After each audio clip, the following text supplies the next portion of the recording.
আসসালামু আলাইকুম বিয়াস T S electric work থেকে হেড ডিরেক্টর আমি মোহাম্মদ হাবিবুর রহমান। তো আজকে আপনাদেরকে দেখাবো কিভাবে একটি ডুপ্লেক্স বাসায় তিনতলা ডুপ্লেক্স ভবনে কিভাবে ছাদের পাইপ ওয়ারিং করা হয়। তো দেখবেন আমরা পাইপটা ফেলাইছি কিভাবে ফেলা হয়েছে এবং পরবর্তী সম্পূর্ণ কাজগুলো কিভাবে করা হবে এবং সম্পূর্ণ ভিডিওগুলো আমরা দেব।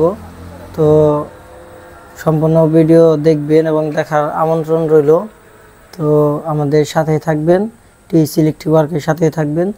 আমাদের চ্যানেলে নিত্য নতুন সকল ধরনের ভিডিও দিয়ে থাকি ইলেকট্রিক ও স্যানিটারি, এবং ভালো লাগলে অবশ্যই আমাদের চ্যানেলটি সাবস্ক্রাইব করে রাখবেন যাতে নিত্য নতুন সকল ধরনের ভিডিও পেয়ে থাকেন। তো চলুন যাওয়া যাক মূল ভিডিওতে। তো দেখতেই পাচ্ছেন আমাদের ছাদে পাইপ লাগা সম্পন্ন হয়েছে। তো দেখাবো কোন লাইনটি কোন দিকে যাবে। তো এখানে দেখতে পাচ্ছেন ফুল স্ল্যাবটা, ফুল ছাদটা তো আগে দোতলা পর্যন্ত কাজ করা হয়েছে, এখন তিনতলা কাজ করা হবে। তো এটা হইতেছে বাইরের সাইড, মানে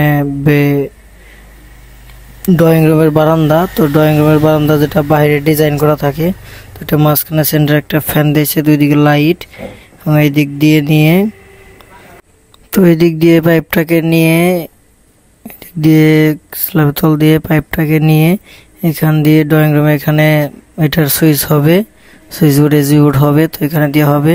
তো এটা হইতেছে মেন ড্রয়িং রুমটা আর কি। এটা চারদিকে চারটা লাইট দেওয়া হয়েছে চার কোণারে সিলিং থেকে, এবং মাঝখানে দুইটা ফ্যান। তো দেখতেই পাচ্ছেন এদিক দিয়ে ডব নামানো হয়েছে, তো যেদিক দিয়ে গাঁথনি যাবে ওই দিক দিয়ে ডব নামানো হয়েছে। এবং এই পাশে আরেকটা রুম, বেডরুম।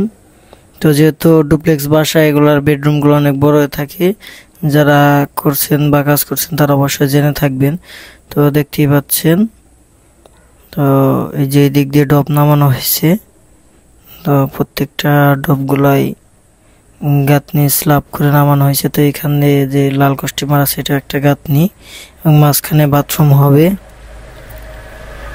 তো এই রুমটাতেও দুইটা ফ্যানের পয়েন্ট। তো দেখতে পাচ্ছেন এদিক দিয়ে ওয়ালে লাইটের জন্য গেছে, তো এগুলো লাইট ওয়াল থেকে হবে। তো এটা সম্পূর্ণ পার্টি আমরা পার্ট বাই পার্ট দেখাবো। তো এটা দেখতে পাচ্ছেন এটা হচ্ছে বারান্দা, দুই পাশে দুইটা বারান্দা বেলকুনি। তো বেলকুনিতে আমরা একটা করে লাইট দিয়ে দিছি, দেখতেই পাচ্ছেন।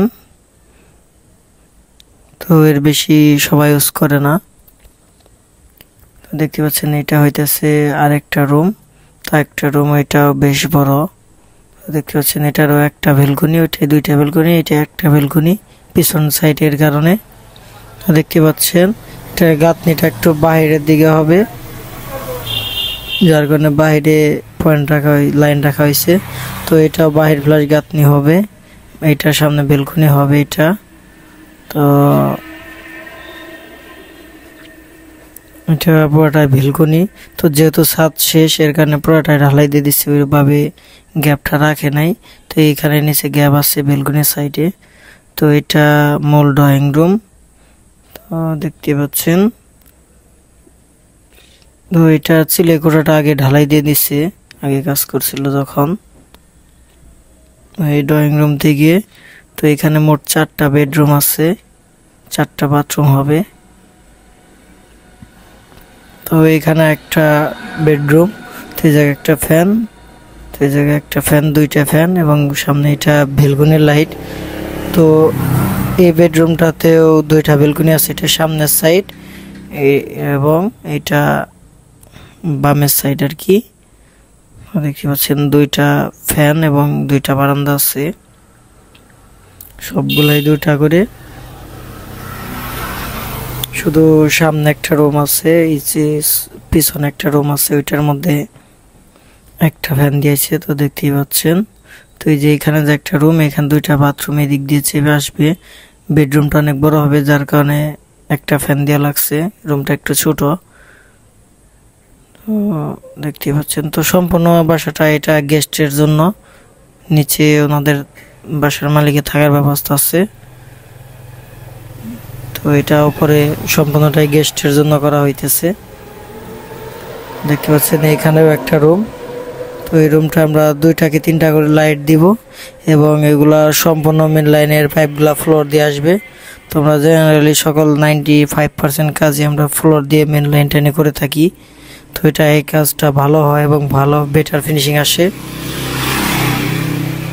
দেখতে পাচ্ছেন কারেন্টটা বসিয়ে নিচ্ছে, একটু পরে ঢালাই শুরু হয়ে যাবে। তো এই হইতেছে মূল ছাদ। তো দেখতে পাচ্ছেন সিলিকোনাটা আগে ঢালাই দিয়ে নিছিল, আগে যখন কাজ করছে তো ওখান দিয়ে রড বের করে রাখছিল। তো দেখতে পাচ্ছেন মিক্সার মেশিনটি সেট করতেছে, নিয়ে আসছে। তো অল্প কিছুক্ষণের মধ্যে ঢালাই শুরু হয়ে যাবে।